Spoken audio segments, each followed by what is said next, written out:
ॐ अज्ञानतिमिरन्धस्य ज्ञानाञ्जनशलाकया चक्षुरुन्मीलितं येन तस्मै श्रीगुरवे नमः।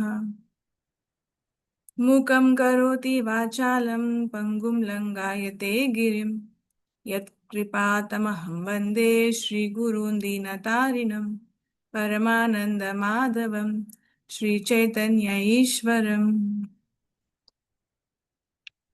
So the first chapter of the nice, wonderful, small book, but with great knowledge. Right? It's a very small book, but has great knowledge. And it is a knowledge that is kind of summary of the Vedic knowledge. All the Vedas, already in this book, we have seen how Krishna says to Arjuna, there is so many topics covered in the Vedas, but you catch the essence of it and rise above all the three modes, Tamoguna, Rajoguna, and Satvaguna. Nistraigunya Bhavarjuna. All these three modes, you rise above them. So to rise above them, there are topics hidden in the Vedas. Those topics which are essential to rise above the three modes. There are somewhere hidden, but Srila Prabhupada has very nicely made the process easy for us. We need not go through all the Upanishads, all the Puranas, all the Vedas, all the different categories of Vedas we have, right? So many. There was one Veda initially which was divided into four, and so many categories are there. But you need not read all those because the essence is given by Prabhupada in his books. So this is one of such books which is small but very large in its quality and depth. And the chapter starts with this, that the first step in self-realization is, I am not this body. So what is self-realization? Self-realization is, who am I?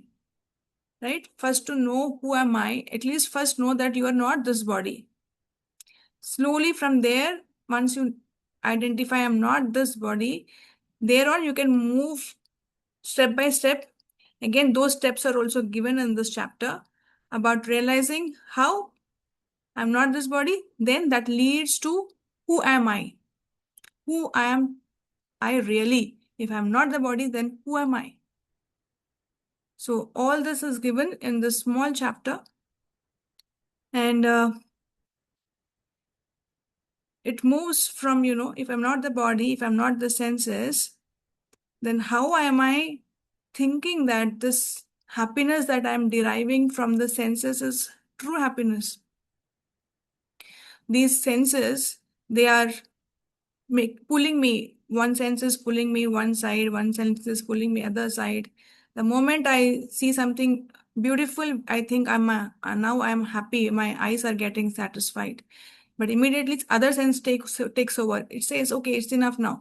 Now you satisfy me. The nose says, let us have something good, nice smelling place. I don't want to be in this place where there is beauty around, but if it is just bad smelling, the nose will say, no, get out of here. And then after everything, the tongue will say, make me taste something good. This way, one sense after the other, they keep pulling us. Because when we think that we are the body, we have to serve the senses, then we become the servant of the senses and lose our real identity of who we are.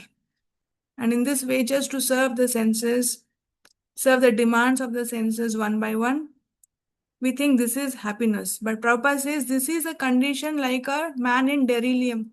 Delirium means he's not conscious. Maybe he's not he got some intoxicant and he's not fully conscious. And what he thinks, what he says, what he feels, everything is according to whatever his senses says that time. He is just following the senses like a crazy man. What he speaks, he doesn't know. Where he goes, he doesn't know. He is in some kind of, like say, under the influence of some drug. He doesn't know anything. Similarly, now under the influence of Maya, under this illusion, thinking that I am the body, we just serve the senses, whatever they say we do and behave like a crazy person. It has got no meaning. Seen from a point of self-realized souls, guru and acharyas, what we are doing has got no meaning.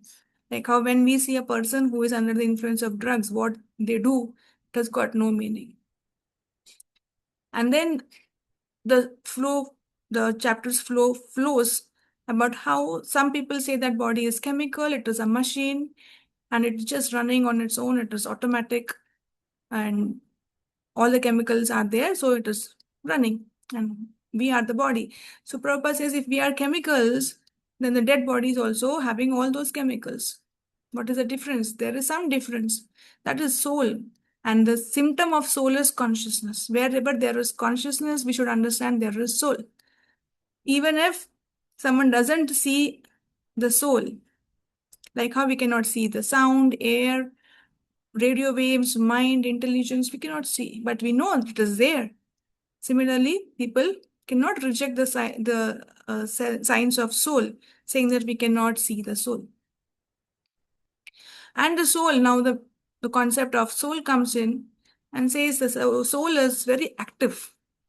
That is the reason when Buddhists say that if you want self-realization, just give up all the activities. Just sit at one place and give up all the activities of the senses. That is not possible because the soul is inherently very active and it is Satchit Ananda. Soul is Sat, that is eternal, Chit, that is full of knowledge, and Ananda, that is full of happiness. So that is why it is always hankering for eternal life, perfect knowledge, and unlimited happiness. Not just limited, but unlimited happiness. So this is a desire of the soul being part of the original spiritual nature, original spiritual personality, Krishna. We are all parts of him. That is why we hanker off about these three all the time. Whichever nation, whichever caste, creed, color, everyone is hankering for these three. That is in common. It is not that I do not follow your religion. I'm not a Hindu. I'm not a Sanatan Dharma follower. So my soul is different. Soul is soul. This is spiritual knowledge. This is not a real some religion or some sectarian knowledge. So everyone is hankering after these, and everyone has one problem only. That is what? Bodily identification. Bodily identification is a cause of suffering.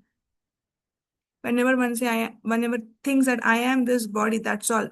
There will be anxiety, there will be frustrations, there will be fears, there will be disappointments.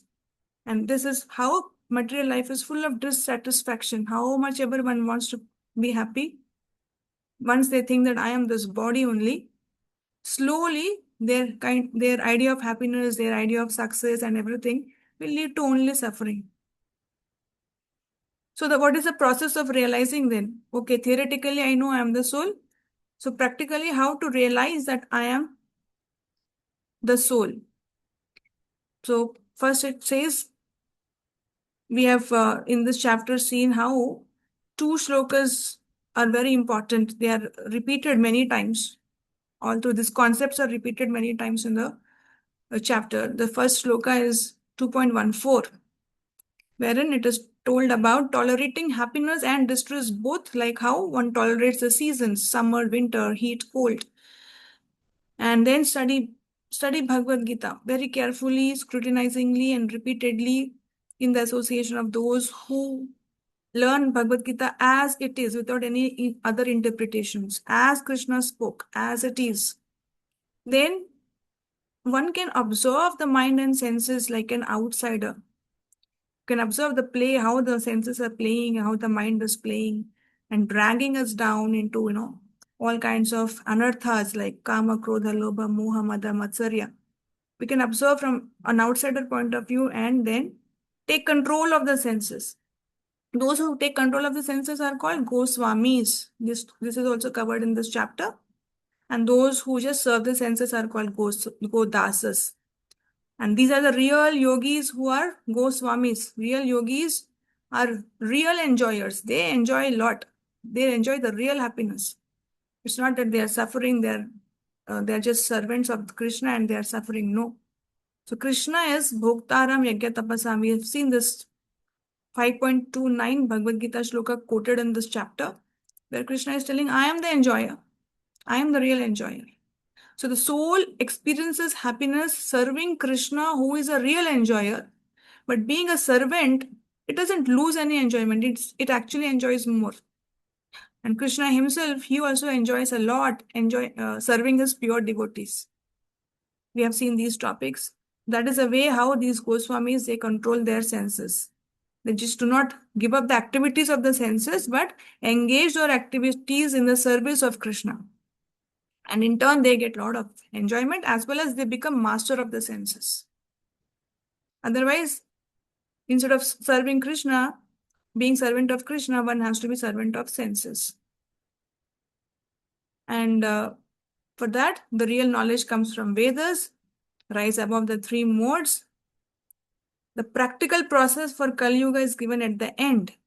Okay, all this, I'm not the body, I'm the soul. Okay, how to realize there is a process. So many instructions are there in Vedas, but what is the most practical process for Kali Yuga? Because Kali Yuga, the lifespan is very less.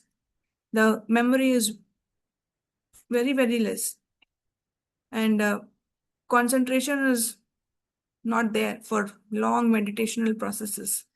So at the end of the chapter, last paragraph, Prabhupada gives a solution, ultimate solution, that the Lord has recommended that these people can only chant my names and remember me, and that I will invest all the powers in the names in a way that they can get the strength to overcome all the obstacles and attain self-realization.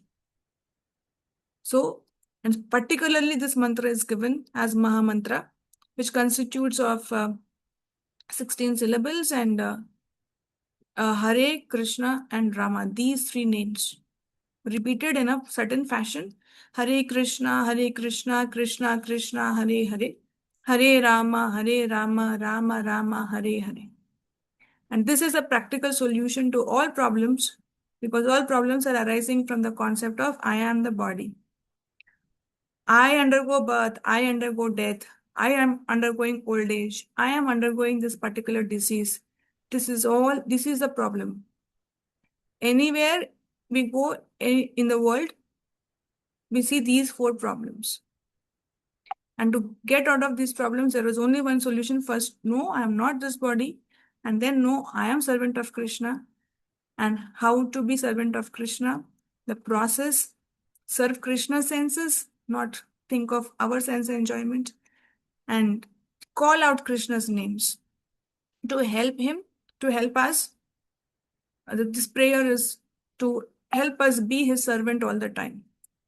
So Prabhupada always used to say the meaning of Hare Krishna Maha Mantra is, O Lord's energy, please engage me in your service. So that is a cry to Krishna that please accept me as your servant. Right? This is like a job application.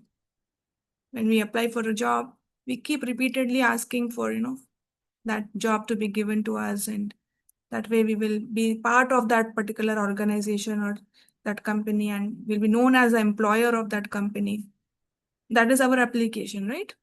And we think through that job we will get some happiness, some salary, and we'll be happy. And that is material life. But it is coming from where this idea of, serving someone and getting happiness in return.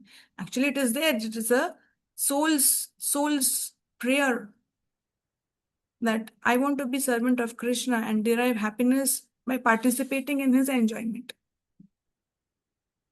So wherever we go, we have to serve, whether we in the material world, whether we are in a company, whether we are in a household setup, everywhere there is service. Without service, if someone is there for a long time, he cannot remain sane also. He or she needs to do something. That is the nature of the soul, to serve. So this is a plea. Hare Krishna Mahamantra is a plea to Krishna that let me be your servant. Accept me as your servant. Accept me into your company. Sorry.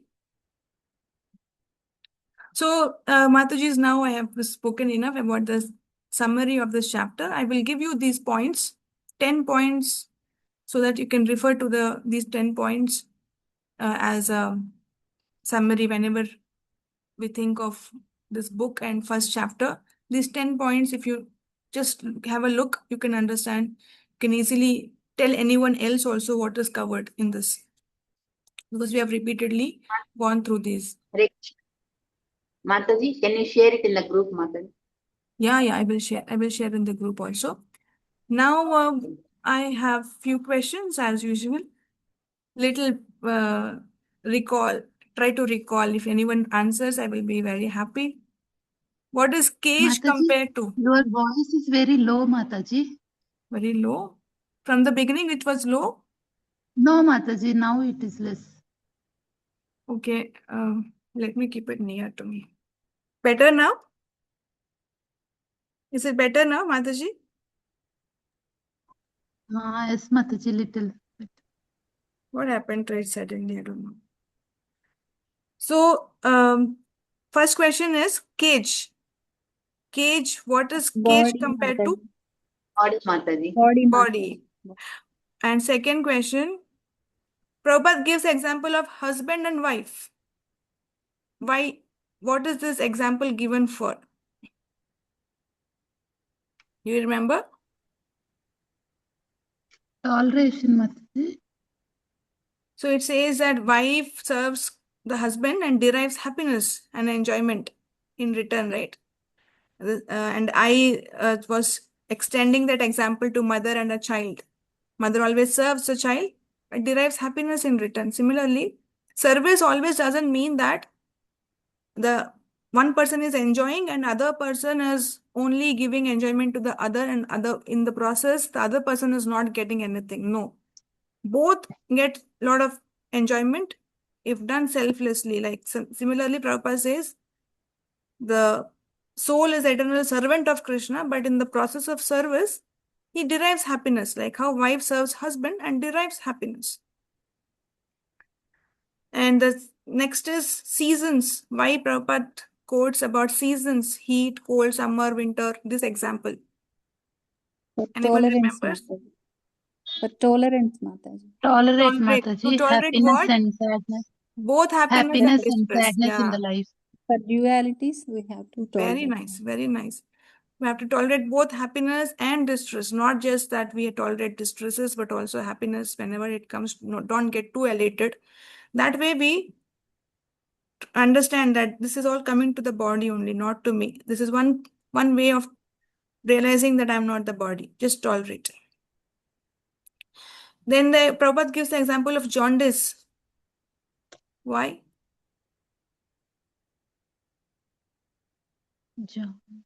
Jaundice, a person who has got jaundice, he cannot taste something which is sweet. Similarly, those people who are in the diseased conception of I am the body, they cannot taste the sweetness of spiritual life. Spiritual life. Yes, Yeah. Mataji. Very nice. Thank you so much. I will put these question answers also in the group and the summary of this chapter also in the group. Should we now move on to the next chapter? Okay, Mataji. Thank you.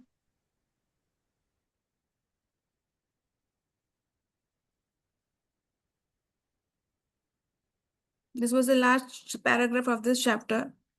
To establish ourselves on the pure Brahma Bhuta spiritual platform, above the three modes, we must take up the method of Krishna consciousness, the gift of Chaitanya Mahaprabhu, the chanting of the names of Krishna. Hare Krishna, Hare Krishna, Krishna Krishna, Hare Hare, Hare Rama, Rama Rama, Hare Hare. This facilitates the process. This method is called Bhakti Yoga or Mantra Yoga, and it is employed by the highest transcendentalists. How the transcendentalists realize their identity beyond birth and death, beyond the material body, and transfer themselves from the material universe to the spiritual universe are the subjects of the following chapters. So the coming chapters now deal with what these transcendentalists do, how they transfer themselves from the material universe to spiritual universe. So what is transcendentalist meaning? So all these yogis, there are many different types of yogis. All kinds of yogis are called transcendentalists. They try to transcend them, transcend themselves, rise themselves. There are bhakti yogis, there are gyan yogis, dhyan yogis, karma yogis. Everyone is trying to rise above the material modes. That is why they are called transcendentalists. And these bhakti yogis, Prabhupada says, are the highest transcendentalists. Because their goal is not just rising above this the bhuloka and go to some other higher lokas in this material world only. They are trying to even go above the material universe and enter the spiritual universe. And that is through the process of bhakti yoga, that is service to Krishna, loving service to Krishna and Krishna's expansions, avatars. That way, they are trying to transcend. That is why transcendentalists, and the highest transcendentalist is a Bhakti Yogi, Prabhupada says. And this is the topic of the following chapters, how they transfer themselves from material universe to spiritual universe. We go to the second chapter. The chapter's name is Elevation at Death. So, can someone read the first paragraph? Yes, Mataji, I will. There are different kinds of transcendentalists who are called yogis, hatha yogis, gnana yogis, dhyana yogis, and bhakti yogis. And all of them are eligible to transfer to the spiritual world. The word yoga means to link up, and the yoga systems are meant to enable us to link with the transcendental world. As mentioned in the previous chapter, originally we are all connected to the Supreme Lord, but not we have been affected by material contamination. The process is that we have to return to the spiritual world, and that process of linking up is called yoga. Another meaning of the word yoga is plus. At the present moment, we are minus God or minus the Supreme. When we add Krishna or God to our lives, this human form of life becomes perfect. Can I Thank you so continue, much. Mataji? And we will continue after one question, Mataji. So, what are Okay. the two meanings of yoga given in this paragraph? Connection, Mataji, link up, to link with the God. Yeah, to link up is first meaning, and second meaning? Adding Krishna to life. Yeah, plus, adding. Plus. Hmm. So, we have seen in the previous chapter how some of the philosophers, they were saying that if you want to realize you are not the body, then stop the activities of the body, stop everything, or stop all the senses, their activities. But Prabhupada says the best process is not to stop anything, but to add something. That is, add Krishna, add God to our lives. Then the human form of life becomes perfect. We need not delete anything or stop anything, but keep Krishna. And then everything becomes perfect. And elsewhere also Prabhupada gives this example that how many ever there are zeros. You put 100 zeros. Value is what? 100 only. But if you put 1 in front of those zeros, then the value increases along with those zeros. So if you put Krishna, then there is some meaning to this life. Otherwise, what is the meaning of a human life? How is it different from an animal life? Animals have got also so many children. They can actually see that, we can see that animals can enjoy even more their senses compared to a human. A human has to maybe uh, work hard to get a plane ticket and fly, but birds can fly anyway. They can have so many children. They can even give birth to multiple children easily and raise them without any job. But when we try to enjoy our senses, we have to struggle a lot. Then what is the difference between human life and animal life? If only sense gratification is a way of life, then animals are doing much better than us. But if we add Krishna, then it becomes a human life which is purposeful and meaningful, which is different from the animal life. That is plus. Plus Krishna is very important. That is one meaning of yoga. Okay, and one more question. What are the three kinds of yogis mentioned? Sorry, Hatha Yogi, Gnana Yogi, Dhyana Yogi, and Bhakti Bhakti Yogi, yogi. Mataji. Okay, four kinds of yogis. Hatha yogis means those who practice asanas using the body breathing exercise, many kinds of exercises, and they gradually realize that we are not this body through those exercises, through breath controls, lot of controlled way they do the asanas, and they raise above the needs of the senses. So this yoga doesn't, the hatha yogis, usually what we see in the society is they do all the asanas so that they develop stronger senses, stronger bodies to enjoy more. That is what is being published. But that is not the case. They do all the asanas so that they get control over their senses. And they do not need to serve the senses all the time. So that is hatha yogi. Jnana yogi, these yogis, they look for knowledge about God. That is jnana yogi.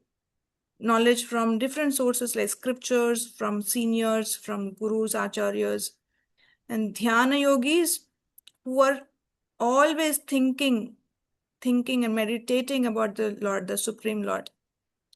So, first control of senses, then a lot of knowledge about God, then they are able to fix their mind upon the Lord for a longer time. That is dhyana. And then the bhakti yogis. Okay, I have fixed my mind upon the Lord. Now what? I want to serve Him also. When I'm remembering something, someone, always what I want to do, I want to serve that person. I want to express my love for that person through some service. That is bhakti yogi. Okay, we'll move on to the next paragraph. Anyone want to read, or Nandini Yes, Mataji can Mataji. continue?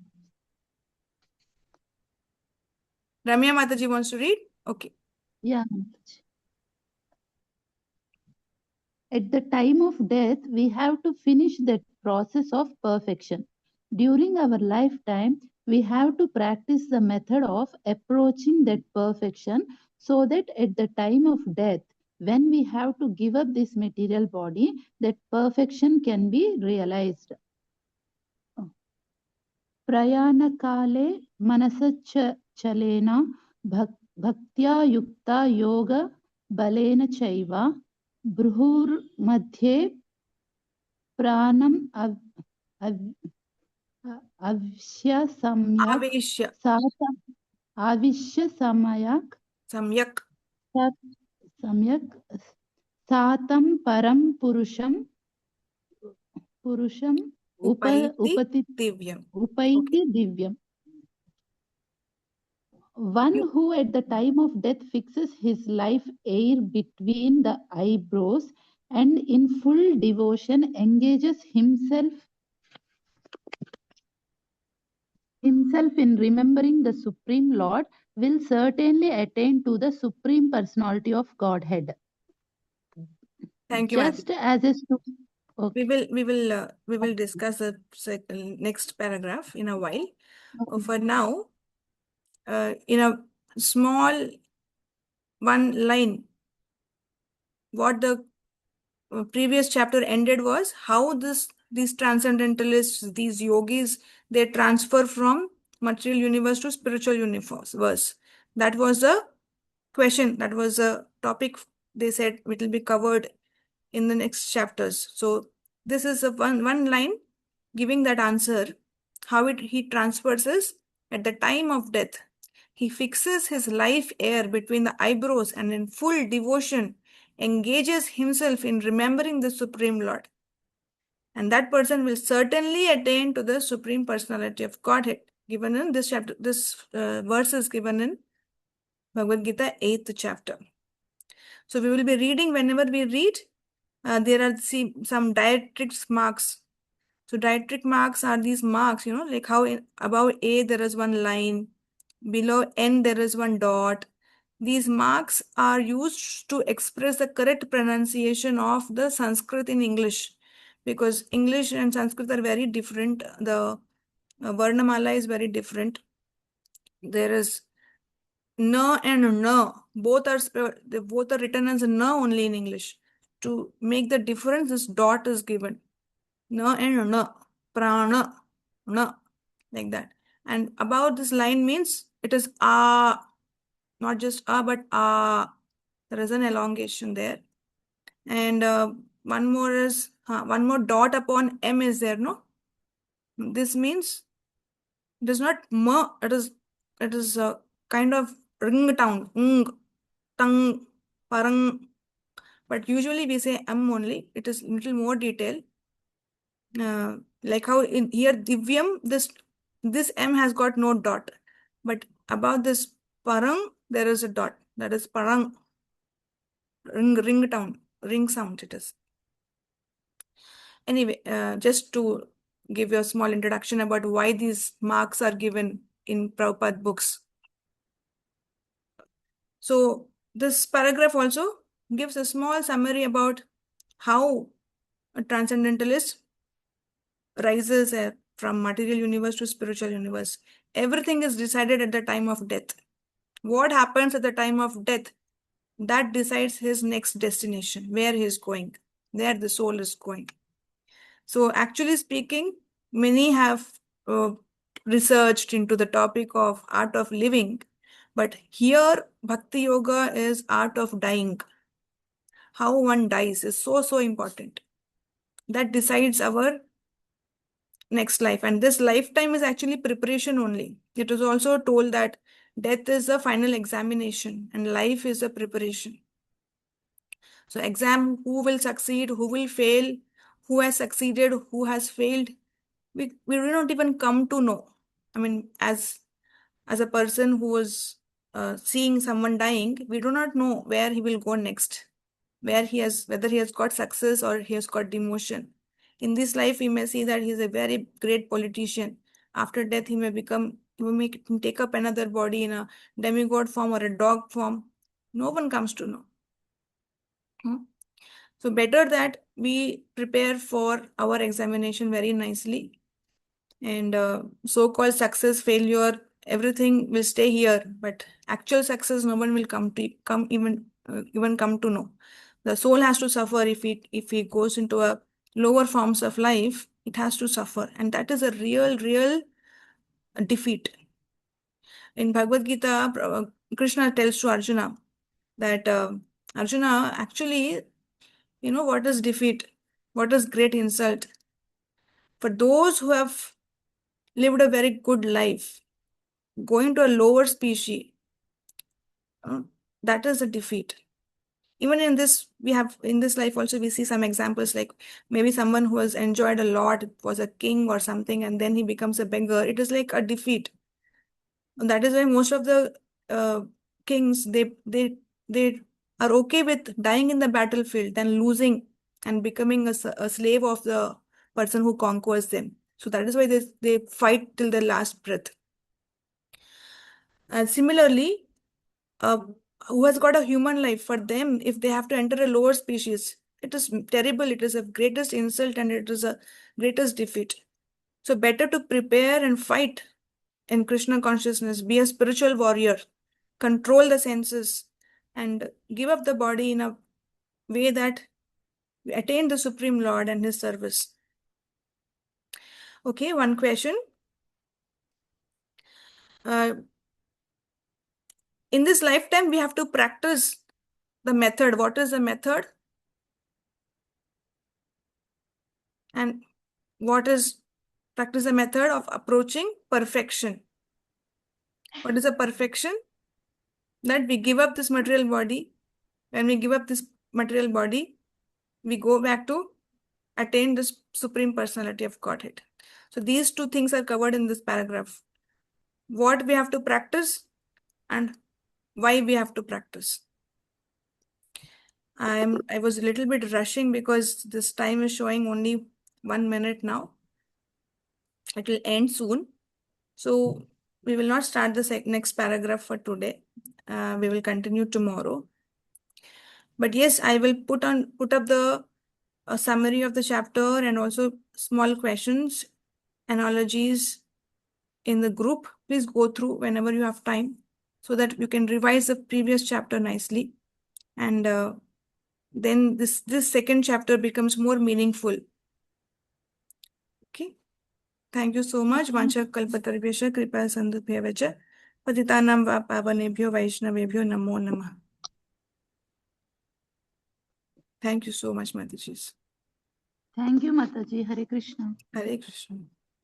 Thank you, Thank you, Mataji. Mataji. Hare Krishna.